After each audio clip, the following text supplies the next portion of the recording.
দেখুন, এটা তো আমি গতকালকেই বলেছি যে তার উপরে যে অভয়ার পরিবারের উপরে যে আক্রমণ নেমে এসেছে, এটা আমি বিরোধিতা করছি, ধিক্কার জানাচ্ছি, নিন্দা জানিয়েছি এবং এর জন্য পুলিশ মন্ত্রীকে খেসারত দিতে হবে। ভাইজান, আজ আপনার কাশীপুরে একটা কর্মী সভা আছে, ওখানেই তৃণমূলের কর্মী সভা, কি বলবেন? আমার জনসংযোগ আছে, আমার রাজনৈতিক কোনো প্রোগ্রাম নেই, জনসংযোগ। সাধারণ মানুষের কাছে আমি যেমন যাই, তাদের সাথে কথা বলি, ওটা বসা করি, তারা ভোট দিয়ে ভোটের সময় তাদের দাঁড়ে দাঁড়ে পৌঁছে যায় মানুষ, আর 4.5 বছর তাদের দেখতে পাওয়া যায় না, সেটা তো আমি করি না। আমি 2021 সালে জিতে এসেছি, 21 সালের পর থেকেই মানুষের কাছে পৌঁছাই, তাদের অভাব অভিযোগ শুনি, তাদের সাথে সুখ দুঃখটাও ভাগ করে নিই। তো আজকে আমার ভাঙড়ে 2-3টে জায়গায় এই কর্মসূচি আছে, যাব। কোথায় তৃণমূলের প্রোগ্রাম হবে, কোথায় বিজেপির হবে, কোথায় সিপিএমের, কোথায় কংগ্রেসের হবে, সে আমার জানার দরকার নেই। 200 মিটারের মধ্যে যদি কোনো বাধা প্রাপ্ত হয় বা আপনাকে, ওটা পুলিশের দেখার দায়িত্ব। বিরোধী দলনেতা শুভেন্দু অধিকারী পুলিশের ডিজি বা কমিশনার ওনাদের নিয়ে অবাঞ্ছিত মন্তব্য করেছেন, সেই বিষয়ে আমি চরম নিন্দা ধিক্কার জানাচ্ছি। পুলিশ সম্পর্কে, কলকাতা পুলিশের কমিশনার সম্পর্কে যে তিনি অবাঞ্ছিত মন্তব্য করেছেন, এর চরম আমি বিরোধিতা করছি। সাথে সাথে পুলিশ মন্ত্রীকে বলবো শুভেন্দু অধিকারীর বিরুদ্ধে মামলা করে তাকে গ্রেফতার করা হোক। তবে শুভেন্দু অধিকারীকে কি গ্রেফতার করার সাহস দেখাবে পুলিশ মন্ত্রী? কারণ ইতিপূর্বে আমরা দেখেছি অনুব্রত মণ্ডলও পুলিশের পরিবার পরিজন তুলে অকথ্য ভাষায়, অবাঞ্ছিত ভাষায় মন্তব্য করেছিলেন, গালিগালাজ করেছিলেন। তখন সেই ক্ষেত্রে মমতা ব্যানার্জির স্নেহধন্য কেষ্ট ওরফে অনুব্রত মণ্ডলের আমরা সেই ব্যবস্থা, আইনত ব্যবস্থা গ্রহণ করতে আমরা দেখিনি। ওর পরিবর্তে কেষ্টবাবুর পদোন্নতি হয়েছে। এখন দেখার বিষয় শুভেন্দু অধিকারী, অশোক ডিন্ডা বা আপনার কৌস্তবরা যেভাবে পুলিশকে আক্রমণ করেছে ভাষাগত, এর বিরুদ্ধে পুলিশ মন্ত্রী কি ব্যবস্থা গ্রহণ করে, কলকাতা পুলিশের সিপি স্যার কি ব্যবস্থা গ্রহণ করে। পুলিশকে নিয়ে আরও একটা প্রশ্ন, আপনি যেখানকার বিধায়ক ভাঙড় 148-এর, সেখানে ছোটবেলায় আমরা শুনতাম পঙ্গপালের উপদ্রব। জনগণ, আমরা সাংবাদিক, গণমাধ্যম কর্মী যেখানেই যাচ্ছি, পুলিশের বিরুদ্ধে মানে পুলিশের উপদ্রবের অভিযোগ, যা কিছু করতে যাচ্ছে নাকি টাকা আর টাকা। কি বলবেন আপনি বিধায়ক হিসেবে? দেখুন, আমি একটা কথা বলি, এইগুলো হতে দেওয়া যায় না, কিন্তু একজন আমি বিধায়ক হিসেবে আমার কাছে জানাতে হবে। আমি তো দেখুন, আমি যদি কিছু বলি এই করছে সেই করছে, বলবে কি তৃণমূলের শাসন কার্য চলছে, পুলিশ মন্ত্রী মমতা ব্যানার্জি তার বিরোধিতার জন্য করছে। আমি অনুরোধ করব যাদের সাথে এই অন্যায়গুলো হচ্ছে তারা আমাকে অন্তত একটা লিখিত দিক। দেখুন, পুলিশের একটা অংশ ভালো আছে আর একটা অংশ কি হচ্ছে, দুর্নীতি করছে। দুর্নীতিগ্রস্তের বিরুদ্ধে ভালো পুলিশগুলোকে নিয়ে লড়াই করব। কোনো মতেই কেউ তোলাবাজি করতে পারবে না। যদি এটা মনে করে তৃণমূলের ঊর্ধ্বে গিয়ে পুলিশ তোলাবাজি করবে, ভাঙড়ের শান্ত মানুষকে অতিষ্ঠ করবে, এটা মেনে নেওয়া যায় না। ভাঙড়ের সাধারণ মানুষকে নিয়ে কিন্তু তাহলে পুলিশকে গণতান্ত্রিক প্রক্রিয়ায় জবাব দেবে। রাকেশ চৌধুরীর বিরুদ্ধে এত অভিযোগ, পুলিশ তাকে গ্রেপ্তার করছে না, তারপরেও শওকত মোল্লা দাবি করছেন যে মিডিয়াদের উপর টোটাল। দেখুন, শওকত ঘনিষ্ঠ হচ্ছে রাকেশ রায় চৌধুরী, শওকতের হাত রাকেশের মাথায় আছে, আর শওকত সাহেব তৃণমূল কংগ্রেসের ব্যানারটাকে সামনে রেখেছে, এই রেখে নানান ধরনের দুর্নীতি কাজ করতে বেড়াচ্ছে। ওয়েটল্যান্ড, মন্দিরে যেখানে পুজো অর্চনা হতো, মানে যেখানে জায়গা সামনের দখল, আপনার 1 নম্বর খাস সরকারি খতিয়ানে যেটা আছে সেইটা দখল, এই ধরনের নানান অন্যায় কাজ করে বেড়াচ্ছে রাকেশ রায় চৌধুরী। পুলিশ তার বিরুদ্ধে ব্যবস্থা গ্রহণ করতে পারছে না। আমি ওখানকার কৃষকের সাথে যোগাযোগ করেছি, যোগাযোগ হয়ে উঠেছে আমার। আমি সব কাগজপত্র তাদের কাছ থেকে চাইছি। প্রয়োজনে আমি একজন বিধায়ক হিসাবে, যদিও একটা ভাঙড় বিধানসভার মধ্যে পড়ছে না, ওটা ক্যানিং পূর্ব বিধানসভার মধ্যে পড়ছে, তারপরেও আইনসভার একজন সদস্য হিসাবে ওয়েটল্যান্ডকে রক্ষা করার দায়িত্ব আমার। সরকারি খাস জমি যেগুলো আছে সেগুলোকেও রক্ষা করার দায়িত্ব আমার। মন্দিরের সম্পত্তি বা মন্দিরের যেখানে পূজা অর্চনা হতো সেটাকে যেভাবে বেদখল হয়ে যাচ্ছে সেটাকে উদ্ধার করার দায়িত্ব আমার মধ্যে বর্তায়। তাই আমি সব বিষয়গুলোকে নিয়ে জনস্বার্থে মামলা করব। ক্যানিংয়ের পর এবারে ভাঙড় নারায়ণপুর অঞ্চলে প্রধানের বিরুদ্ধে অভিযোগ উঠছে জমি দখল করে খাটাল তৈরি করা। দেখো, এগুলোকে মেনে দেবো না। আমি ভাঙড়ের বিধায়ক, যদি এই ধরনের ঘটনা ঘটে মেনে নেবো না। কাগজপত্র দেখবো, যদি সরকারি জায়গাতে এই ধরনের হয়, যদি সরকারের নির্ধারিত কোনো লিজের পেপার দেখাতে পারে ভালো কথা, না হলে এগুলোকে মানবো না, হতে দেবো না। মিডিয়ার সামনে মুখ খোলার পরে হুমকি দেওয়া হচ্ছে, পুলিশ কোনো সহযোগিতা করছে না। পুলিশের একটা অংশ তো এগুলো মিশে আছে, সহযোগিতা করছে না, কিন্তু পুলিশকে সহযোগিতা করতে বাধ্য করাবো আইনের মাধ্যমে। দেখুন, পশ্চিমবাংলার গণতন্ত্র বিপন্ন। আজকে গণতান্ত্রিক প্রক্রিয়ায় মানুষের অধিকারের জন্য আমরা ওখানে একটা আমাদের পথসভা ছিল ইন্ডিয়ান সেকুলার ফ্রন্টের পক্ষ থেকে। তৃণমূল কংগ্রেস সেটা সহ্য করতে পারলো না। আমাদের পথসভার কী কী দাবি ছিল? ওয়াকফ সংশোধনী আইন 2025 যেটা হচ্ছে সেটা বাতিল করতে হবে। SIR এর নামে যেভাবে বিজেপি হয়রানি করার চেষ্টা করছে ইলেকশন কমিশনকে দিয়ে, তার বিরোধিতা করে এবং আতঙ্কিত না হয় সেটা নিয়ে। ফরেস্ট রাইট অ্যাক্ট 2006-কে সংশোধন করে 2023-এ যেটা নিয়ে এসেছে, জঙ্গলের অধিকার আদিবাসীদের ক্ষুণ্ণ হয়েছে সেটাকে প্রত্যাহারের জন্য, এবং সাথে সাথে ফেক ST/SC সার্টিফিকেট এবং ওবিসি সংরক্ষণ নিয়ে যে জলঘোলা চলছে এটাকে বন্ধের জন্য। এই সমস্ত গুরুত্বপূর্ণ বিষয়গুলোকে নিয়ে আমাদের অধিকার সভা ছিল। তৃণমূল কংগ্রেস আশ্রিত দুষ্কৃতীরা এগুলো আক্রমণ করেছে, ভেঙেছে। আমাদের কাছে ভিডিও ফুটেজ এসেছে, আমরা পুলিশকে দিয়েছি। পুলিশ যদি ব্যবস্থা গ্রহণ না করে এর জবাবটা আমরা গণতান্ত্রিক প্রক্রিয়াতে দেব। পুলিশকে তখন কিন্তু সহ্য করতে হবে। কৃষকরা পুলিশ প্রশাসনের দ্বারস্থ হয়েছে এবং ভিডিওর দ্বারস্থ হয়ে কোনো সুরাহা পায়নি, এবার জেলা শাসকের দ্বারস্থ হোক, ভালো কথা।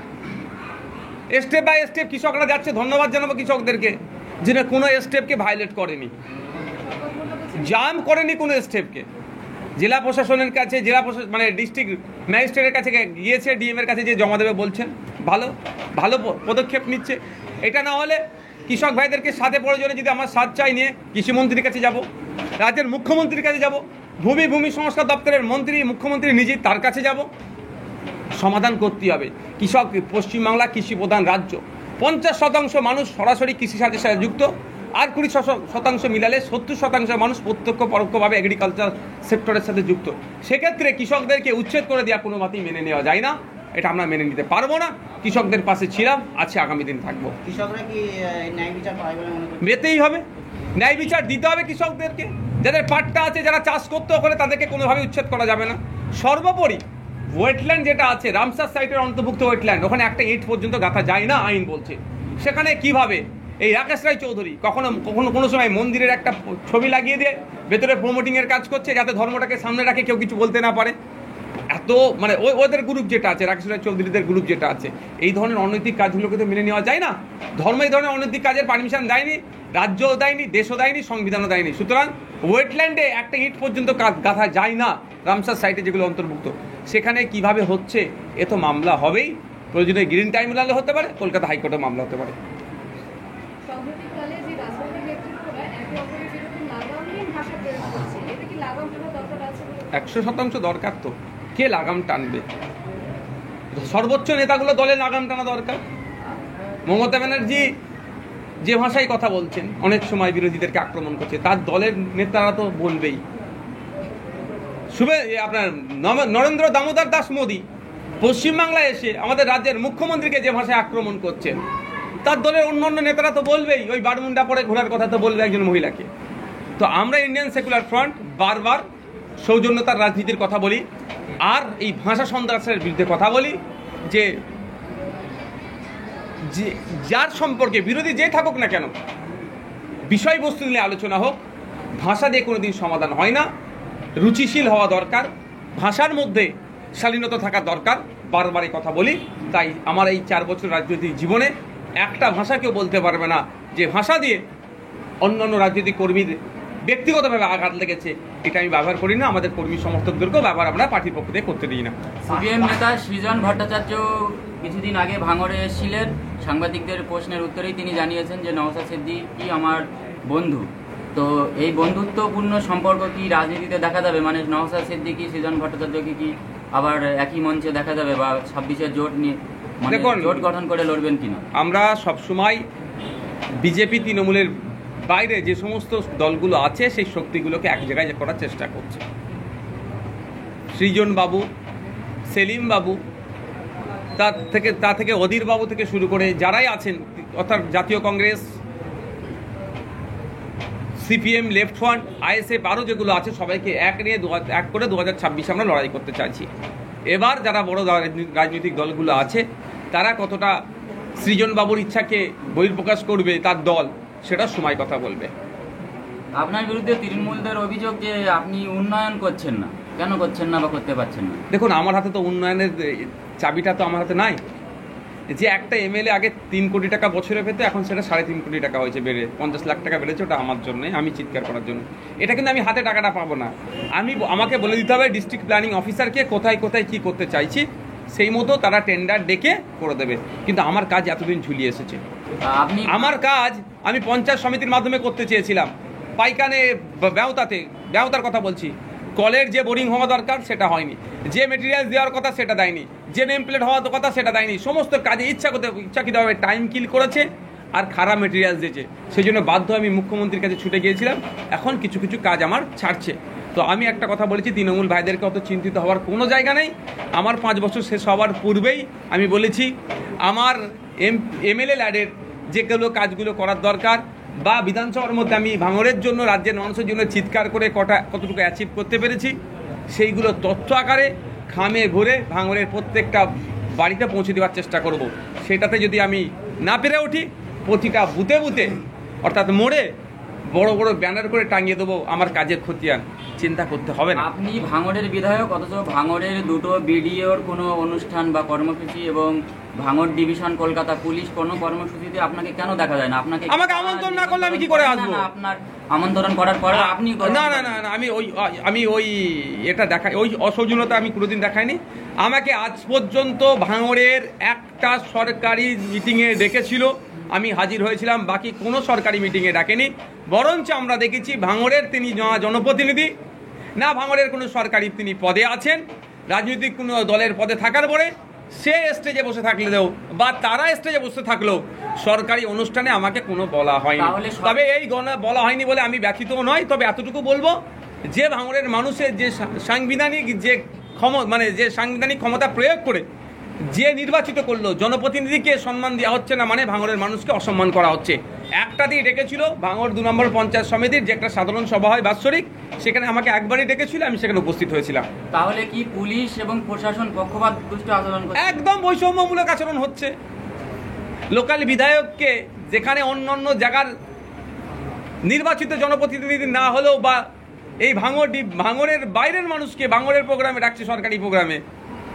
শুধু তাই নয়, এরা এতটাই নিরপেক্ষহীন হয়ে যাচ্ছে যে তৃণমূল কংগ্রেসের রাজনৈতিক প্রোগ্রামে ওরা উঠে ভাষণবাজি করছে, ওখানে উঠে বসে আছে। এদের কাছ থেকে আপনি নিরপেক্ষতা আশা করা মানে ভুল হবে। রাকেশ চৌধুরী সিপিএম এসেছিল সরেশ মন্ডলের হাত ধরে, তারপরে সকলের হাত ধরে টিএমসিতে আসে। কালকে যদি বিজেপি একটু ভালো জায়গায় বুঝতে পারে, বিজেপিতে চলে যাবে। শুধু রাকেশ রায় চৌধুরী যাবে না, শওকত মোল্লা হোক, আগামী দিনে যারা ক্ষমতায় আসবে, সে সংযুক্ত মোর্চা হোক আর XYZ হোক, দেখবেন তাতে নাম লিখিয়ে দেবে। এ সবসময় তো ক্ষমতার সাথে থাকতে চায় এরা, আর ওই অনৈতিক কাজ করবে। টিএমসিতে আসার পরই বিরাজবাবু বাড়ি গাড়ি এবং জমি লুট করার অভিযোগ। এইগুলো সব ভিজিলেন্সের আওতায় পড়তে পারে, যেহেতু ওনার স্ত্রী মনে হচ্ছে প্রধান, ভিজিলেন্সের আওতায় পড়তে পারে। সাথে সাথে আমরা সব তথ্য তুলছি, ওই জায়গার জেল নাম্বার কি আছে না আছে, প্রয়োজনে ইডিকে আমরাও জানাবো, যেগুলো তদন্ত করা হোক অ্যাকচুয়ালি সম্পত্তিগুলো কোথা থেকে এসেছে। রাকেশ রায়চৌধুরী গ্রেপ্তার হচ্ছেন না বা কোনো ব্যবস্থা নেওয়া হচ্ছে না, উল্টে শোনা যাচ্ছে যে গণমাধ্যম কর্মীদের বিরুদ্ধে নাকি তিনি অভিযোগ দায়ের করেছেন পুলিশে। গণতন্ত্রের 4র্থ স্তম্ভকে গলা টিপে ধরার চেষ্টা করা হচ্ছে। তথাকথিতভাবে গণতন্ত্রের 4র্থ স্তম্ভ মিডিয়াকে বলা হয়, প্রেসকে বলা হয়। সাংবাদিক স্বাধীনতায় দেশ 151 চলে গিয়েছে। মানে ভাবতে পেরেছেন কোন জায়গায় আমাদের পৌঁছাচ্ছে? ওই আপনারা শুধু আমার বিপক্ষে কেন খবর করবেন? আপনারা আমি টুটি টিপে ধরছি বলে, কিন্তু আমার মধ্যে ওটা দেখেছেন কোনোদিন? আমার দিয়ে আমি উদাহরণ দিচ্ছি, আমার বিপক্ষে খবর হতেই পারে, তা বলে আমি আপনার সাংবাদিকদের টুটি টিপে ধরবো? এটা আমাদের সারা দেশে চলছে, পশ্চিমবাংলায় চলছে, এটা বন্ধ হওয়া দরকার। সাংবাদিককে পূর্ণ সহযোগিতা করা দরকার, স্বাধীনভাবে কাজ করতে দেওয়া দরকার। তবে হলুদ সাংবাদিকতার আমি চরম বিরুদ্ধে। যারা টাকার বিনিময়ে খবরকে ভিন্নভাবে প্রেজেন্ট করে, তাদের বিরুদ্ধে আমি।